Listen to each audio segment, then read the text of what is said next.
Assalamualaikum warahmatullahi wabarakatuh. Pada kesempatan kali ini kita akan membahas materi yaitu hubungan antar sudut. Materi ini dipelajari di kelas 7 SMP semester genap. Baiklah, kita mulai saja. Apa saja sih hubungan antar sudut tersebut? Kita lihat dari gambar ini, ada dua gambar. Yang sebelah kiri adalah sudut berpelurus. Artinya, dua sudut ketika dia berdampingan seperti ini, maka membentuk sudut lurus. Kita ingat bahwa sudut lurus itu besarnya 180 derajat. Sehingga sudut X derajat yang berwarna pink, kemudian yang biru ini Y derajat. Jika X derajat ditambah Y derajat, maka besarnya adalah 180 derajat. Kemudian kita lihat yang sebelah kanan. Antara sudut X derajat dan Y derajat, ini adalah sudut yang saling berpenyiku. Sehingga ketika X derajat ditambahkan dengan Y derajat, maka besarnya adalah 90 derajat. Kemudian kita lihat gambar yang ketiga.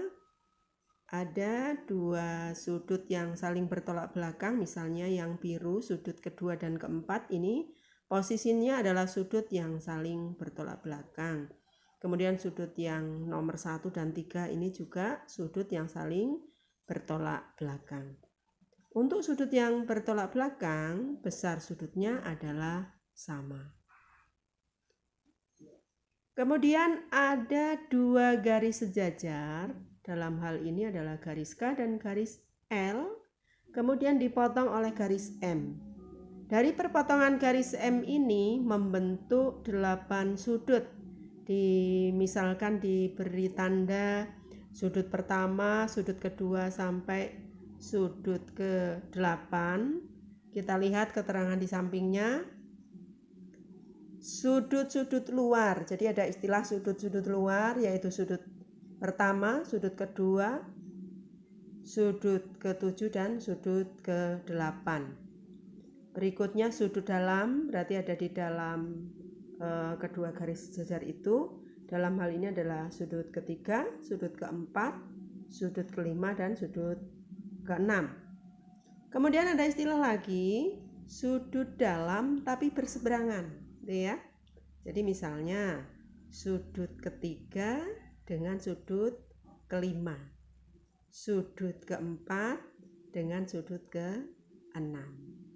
Kemudian ada juga sudut luar tapi berseberangan. Berarti dalam hal ini sudut 1 dengan sudut 7, kemudian sudut 2 dengan sudut 8. Inilah sudut luar berseberangan. Kemudian ada istilah sudut dalam sepihak. Ada istilah sepihak, sudut dalam sepihak. Dalam hal ini misalnya sudut ketiga dengan sudut ke-6, sudut keempat dengan sudut kelima. Kemudian sudut-sudut sehadap. Sudut sehadap itu sama-sama menghadap. Misalnya sudut 1 itu akan sehadap dengan sudut 5, sudut 2 akan sehadap dengan sudut 6, sudut 3 akan sehadap dengan sudut 7, sudut keempat akan sehadap dengan sudut ke-8. Itulah istilah-istilah ketika dua garis sejajar dipotong oleh suatu garis.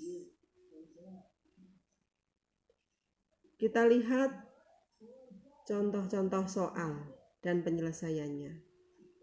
Yang pertama, kita lihat ada garis K dan L, kemudian dipotong garis M.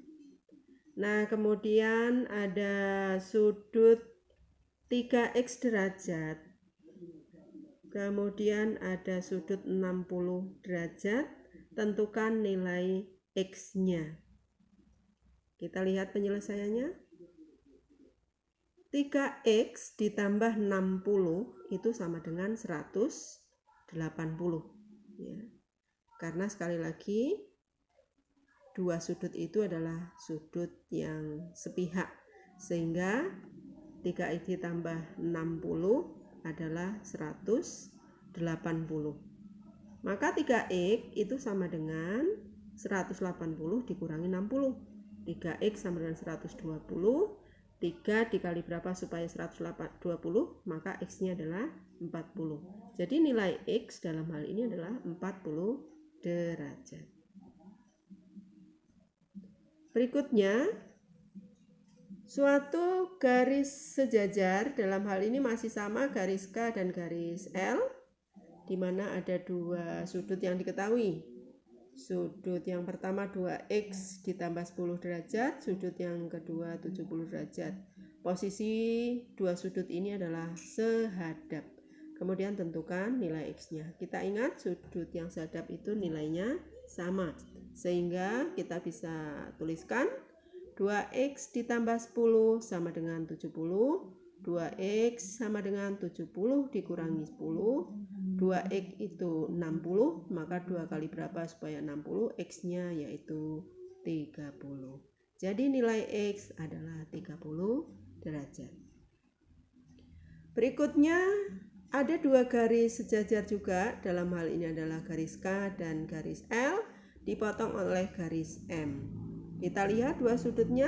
Sudut yang pertama 3X ditambah 15X. Saya ulangi, 3X ditambah 15 derajat. Kemudian sudut yang kedua 75 derajat. Dua sudut ini adalah sudut yang saling berseberangan. Kalau sudut saling berseberangan ini besarnya sama. Kita tentukan nilai X-nya. 3X ditambah 15 sama dengan 75, maka 3X itu sendiri sama dengan 75 kurang 15. 3X sama dengan 60, artinya 3 kali berapa supaya 60, maka X-nya 20. Jadi nilai X sama dengan 20 derajat. Sekian saja dan terima kasih. Wassalamualaikum warahmatullahi wabarakatuh.